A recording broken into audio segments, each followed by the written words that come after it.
Have you ever felt stuck, waiting for a sign to take the next big step? For me, it was a mentor who showed me how to turn my fears into a successful real estate journey.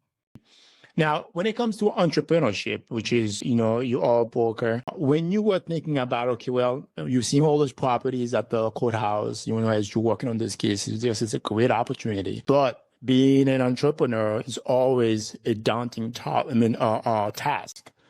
People, they love the guarantee of having a paycheck, every 2 weeks or every week. When you become an entrepreneur or a real estate broker, you don't have that. You are gonna have to create that. As you were thinking about getting into real estate, what would you say was the watershed moment for you to say, hey, you know what? I know it's a risk. I know that I'm gonna have to eat what I kill, if I can use that term, because that's that's the term entrepreneur use. What was the watershed moment for you when you decided, you know what, I'm gonna take a chance with entrepreneurship? So I would say my mentor. So I'm very grateful. While I was working for Nicole, the trustee, while I was managing her cases, we would get a lot of calls from investors looking to acquire things through the court sales. And one of them really stood out. His name is Hugo. He's one of my best friends to this day. He's like a big brother to me and a mentor. And we're also business partners now, in multiple ventures, and we've done multiple ventures together.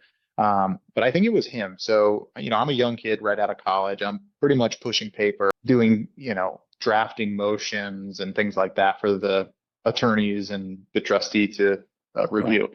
And this investor, most investors would call the office, and I was kind of the segue between the trustee, if the her assistant, if it was something higher level, like purchasing assets and things like that, it would come to me, and then it would go to the trustee.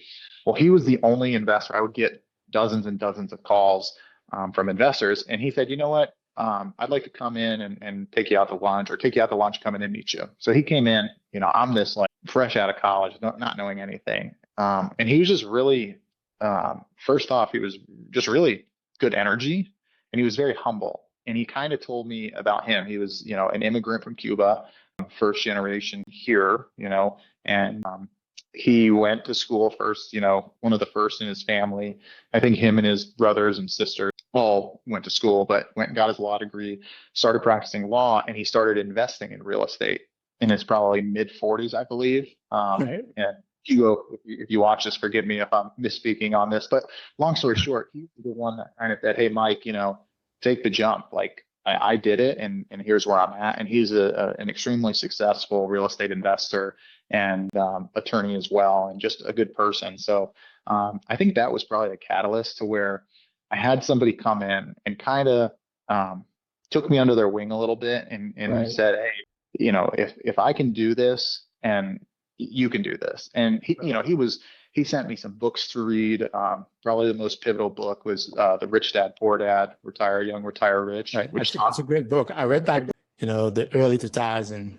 That was a great book. And the second one was really good too, Cash Flow Quadrant. Yeah. I didn't read that one.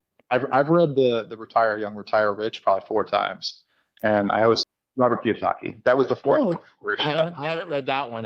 It's good. They're all pretty much, they hit on the same thing, but the big thing is create cash flow, right. and good effort. So anyways, I would say that was my catalyst, and that was kind of the push that I needed to say, hey, give it a shot, right? Like right. You're young, if you fall on your face, you still have plenty of time to get up, and luckily I did, and I did not fall on my face, but luckily I jumped into it.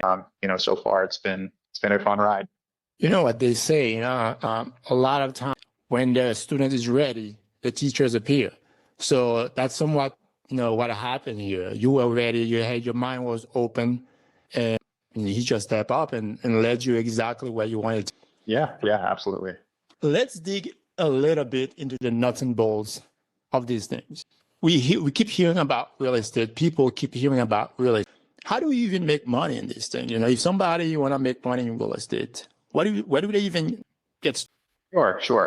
I have a bit of a different approach for different people, right? I'm going to advise people differently. It depends. If you're saying I'm looking for, a home for me and my family to move into and raise a family in, that's going to be a different tactic than if it's somebody that says, hey, I want to buy a piece of property that's going to be a cash flowing piece of real estate that's going to, provide me income. So I guess it depends on which way you're looking. So just briefly, if I'm looking at from somebody that's looking to buy a home for their few, sounds cliche, location, right? Everything about a property you can change except the location.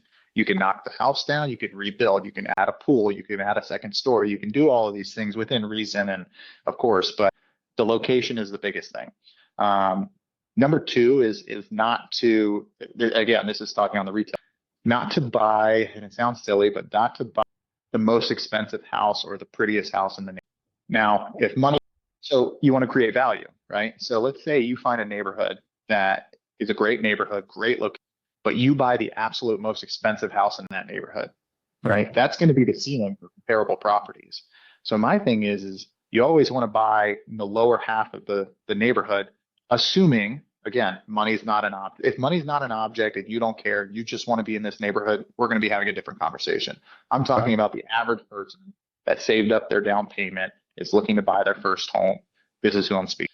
Buy something where you can add a little bit of value over the years. Maybe you renovate some bathrooms, you renovate the kitchen, you redo some landscaping, you paint the house, not all at once, but you buy something that you can fix up a little bit to create equity. And I think that's important. And a lot of people don't realize that. And a lot of people may not want to deal with that, deal with doing renovations. And again, it's all personal preference. If you have somebody comes to me and says, hey, I'm 65 years old, I want to retire, I want a house that I can move into, travel the world, not worry about it, and just live in it, that's going to be a different approach from a 25-year-old couple who just got married and are pregnant and want their first house to buy as a family, right?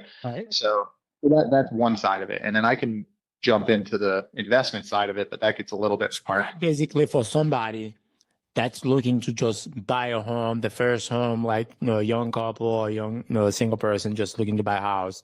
Right. So that would be the recommendations as far as between saving a few bucks, buy a fixed, or buy the biggest house, the nicest house on the block if money is not an option.